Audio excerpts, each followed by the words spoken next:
ఎంతో టేస్టీగా, క్రిస్పీగా ఉండే ఫ్రాన్స్ రెసిపీనైతే మనం ప్రిపేర్ చేసేసుకుందామండి.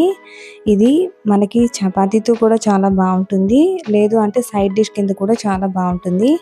నార్మల్‌గా ఉట్టిగా తినేసినా కూడా చాలా బావుంటుంది. చాలా చాలా టేస్టీగా ఉంటుంది. ఫ్రాన్స్ నచ్చే వాళ్ళైతే మాత్రం తప్పకుండా ఇది ట్రై చేయండి. మీకు తప్పకుండా నచ్చుతుంది.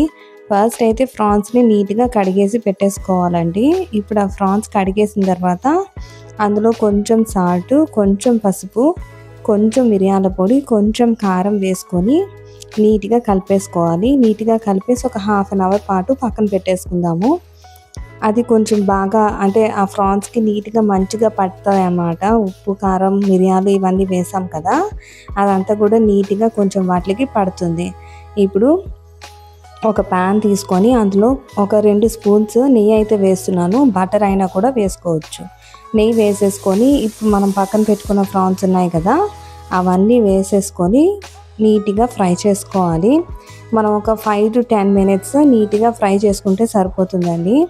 మనకి లైట్‌గా ఫ్రై అయిపోతాయి. మంచిగా ఫ్రై అయిపోతాయి. ఇవన్నీ కూడా ఫ్రై అయిన తర్వాత మనం ఒక ప్లేట్‌లోకి పక్కన పెట్టేసుకోవాలి తీసేసి. ఇప్పుడు ఇందులోనే ఒక 2 స్పూన్స్ ఆయిల్ అయితే వేస్తున్నానండి. మీ ఇష్టం నెయ్యి అయినా కూడా వేసుకోవచ్చు. నేనైతే ఆయిల్ వేస్తున్నాను.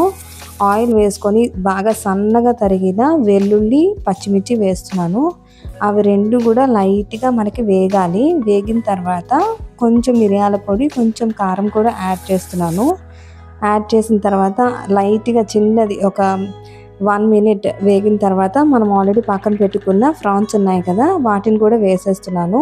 వేసేసి నీట్‌గా కలిపేసుకొని పైన మూత పెట్టి ఒక 5 మినిట్స్ అయినా సిమ్‌లో పెట్టి 5 మినిట్స్ అయినా వేగనివ్వాలి. సో మనకేంటంటే వెల్లుల్లి, పచ్చిమిర్చి ఫ్లేవర్ ఉంటుంది కదా, అది మంచిగా మనకి ఫ్రాన్స్‌కి అనేది పడుతుందన్నమాట. కాబట్టి ఒక 5 మినిట్స్ మంచిగా ఇప్పుడు మనం అందులో కొంచెం వాటర్ అయితే యాడ్ చేసుకోవాలండి. నేను చూపిస్తున్నాను కదా, ఎంత వాటర్ యాడ్ చేయాలో అంతే యాడ్ చేయండి. ఎక్కువ యాడ్ చేయొద్దు. కొంచెం వాటర్ అయితే యాడ్ చేసుకొని సిమ్‌లో పెట్టేసి పైన మూత పెట్టేసుకోండి.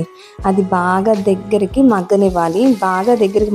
నేను చూపిస్తున్నాను కదా, ఆ విధంగా మగ్గేంత వరకు కూడా మనం దాన్ని అలా ఉంచుకోవాలి. మధ్య మధ్యలో కలుపుకుంటూ ఉండాలి. మధ్య మధ్యలో కలుపుకుంటూ పైన మూత అలాగే ఉంచేసి బాగా దగ్గరికి అయ్యేంత వరకు ఉంచాలి.